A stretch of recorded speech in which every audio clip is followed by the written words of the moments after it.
Olá pessoal, tudo bem com vocês? Nesta nossa aula vamos aprender aqui um assunto bem interessante e muito importante, onde ele trata do par ordenado. O que na verdade é um par ordenado? Pelo português mais claro, se eu tenho um par, eu tenho dois elementos. Nesse caso nós temos dois valores numéricos, certo? E esses valores numéricos, eles são separados por vírgula ou ponto e vírgula, dependendo da sua composição.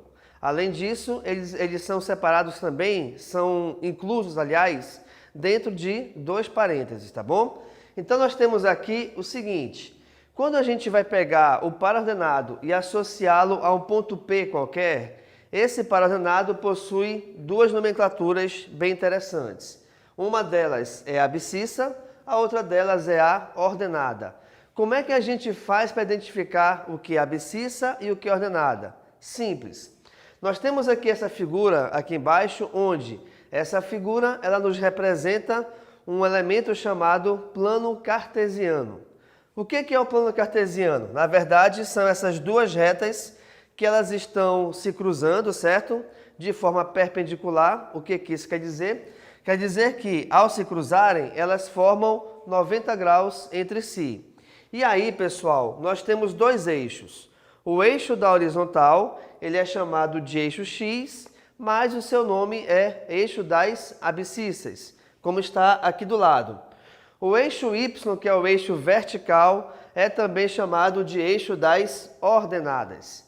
Por que é importante você analisar e, de repente, também compreender essas duas nomenclaturas?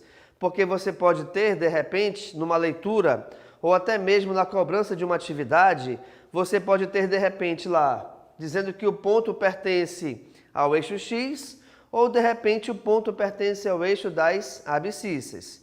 Com isso, você consegue lembrar que eixo X e eixo das abscissas é a mesma coisa, ou seja, é referente ao mesmo elemento. Então, pessoal, ao analisarmos aqui o nosso desenho, tá? Verificamos que, ao traçarmos os dois eixos, ou essas duas retas, nós dividimos aqui esse plano em 4 regiões diferentes, certo? E essas regiões, elas recebem também um nome especial. Verifique aqui comigo. Nós temos o primeiro quadrante, nós temos o segundo quadrante, terceiro quadrante e quarto quadrante. Por que é chamado de quadrante? Ele vem de 4, ou seja, é dividido em 4 regiões, tá bom? Agora, o que na verdade é o par ordenado? O par ordenado, como eu lhes falei, vamos lá aqui, é um par de números na forma XY, beleza? Um par ordenado nada mais é do que um ponto. Então, esse par ordenado, na verdade, é como se fosse o endereço de um ponto. Quando você analisa um mapa cartográfico, quando você analisa, de repente, até mesmo no teu celular, no Google Maps, você verifica que eu quero ir para um certo local, uma pizzaria, um restaurante, não sei. E esse local, essa pizzaria ou esse restaurante, geralmente é identificado por um ponto. Então imagine que esse plano cartesiano é o mapa da cidade que você está. E aí esse ponto aqui, por exemplo, é um restaurante, esse aqui é um hospital, aqui é uma escola. Então esse par ordenado auxilia justamente nisso. Ele vai te indicar o endereço exato de onde está cada um desses locais que você quer, de repente, descobrir onde fica, tá? Uma outra possibilidade também de trabalhar o par ordenado é na resolução de um sistema de equações, tá legal? Então, verifique que nós temos aqui algumas formas diferentes de trabalhar e algumas formas diferentes de analisar esse par ordenado. Outro detalhe bem interessante é o seguinte: você repara que aqui na definição nós temos o ponto, ou par ordenado XY, separado por vírgula. Aqui no nosso desenho, os 4 pares estão separados por ponto e vírgula. Professor, qual deles eu vou utilizar? Qualquer um deles, mas qual é a recomendação? Vamos supor que de repente você vai ter um valor numérico decimal. Por exemplo, assim, eu tenho um ponto onde nós temos 0,5, 0,2. Do jeito que eu estou analisando esse ponto e olhando aqui, eu estou vendo 3 vírgulas e eu estou vendo os números 0, 5, 0, 2. Mas, quando você separa esses números por ponto e vírgula, reparem que a gente consegue agora verificar de uma forma bem mais clara que aqui desse lado é o número 0,5 e aqui desse lado é o número 0,2. Então, a única função da pontuação ponto e vírgula justamente é essa. É separar números decimais caso exista algum na composição desse par ordenado. Se não aparecer, pessoal, nenhum número decimal, a gente utiliza apenas a vírgula, até porque fica muito mais fácil de analisar que nós temos ali dois números naturais ou dois números inteiros. Por exemplo, então, aqui eu tenho o ponto menos 3,2. Então, reparem que até poderia colocar o ponto e vírgula, mas não haveria tanta necessidade assim. Por quê? Porque como nós só temos aqui os dois valores numéricos e uma vírgula, fica bem fácil realmente identificar que esse ponto é formado pelos números menos 3 e 2. Bacana? Agora, como é que a gente faz para identificar esses pontos dentro do plano cartesiano? Nós temos algumas regrinhas bem básicas. A mais importante delas é o seguinte: independente dos valores numéricos, sempre você vai escrever primeiramente o valor numérico em relação ao eixo x, em relação ao eixo horizontal. E depois você vai escrever esse mesmo valor numérico em relação ao eixo y, que é o eixo vertical. Então imagine a seguinte situação. Esse ponto de encontro aqui das duas retas é chamado de origem. Então nós temos aqui a nossa origem, pois é a partir deles que nós iremos identificar a posição desse ponto. Então, olha lá, pessoal. O primeiro ponto aqui, aliás, o primeiro valor numérico dos pontos, repare que todos eles são em relação a x. Como assim? Em relação a esse eixo x, então, pessoal, reparem que a partir da origem, andando para a direita, nós temos todos e quaisquer valores positivos. A partir dessa origem, andando para a esquerda, nós temos todos e quaisquer valores negativos. Vamos agora analisar o eixo vertical, o eixo das ordenadas. A partir da origem, subindo, nós temos valores positivos.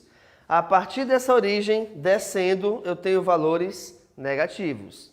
Gente, se vocês por algum acaso confundirem esquerda com direita, faça uma atividade bem interessante para que isso não aconteça. Por quê?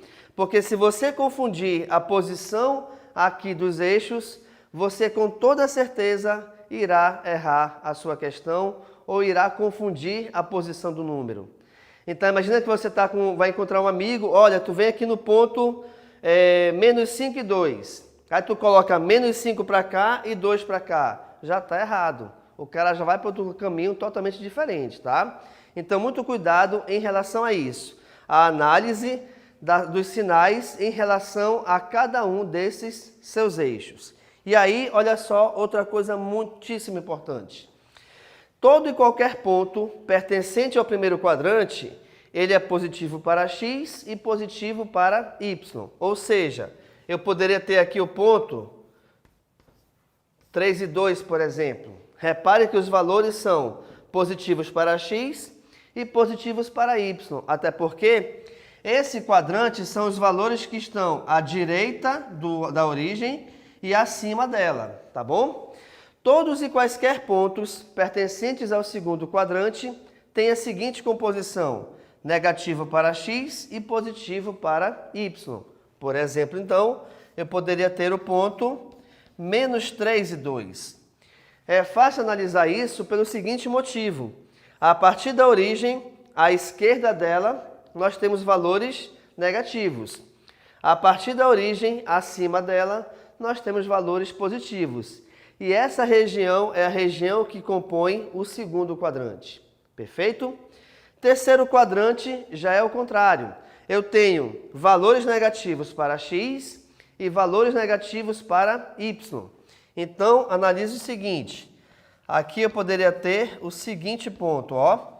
menos 3 e menos 2. Então, todos e quaisquer valores, aliás, todos e quaisquer pontos, onde os seus valores são negativos para x e negativos para y, eles pertencem ao quarto quadrante. Finalmente, nós temos aqui a composição do ponto no quarto quadrante, onde ele é positivo para x e negativo para y.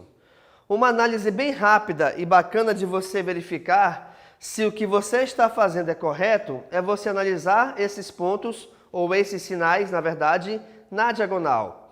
Se eu tenho aqui a diagonal dos quadrantes ímpares, ou seja, primeiro e terceiro, verifique que os sinais são contrários. Aliás, são iguais para os seus pontos, os dois positivos ou os dois negativos. Se eu for fazer essa análise em relação aos quadrantes pares, segundo e quarto, reparem que os seus sinais são alternados. Negativo, positivo, positivo, negativo, tá? E outra coisa bem interessante é, analisando aqui este desenho, eu tenho a seguinte situação. Qualquer ponto que não pertença a nenhum desses eixos, ou seja, não pertença à cruz, não está em cima dela, ele tem valores x e y. Se um ponto qualquer ele pertencer a um dos eixos, nós temos duas situações diferentes.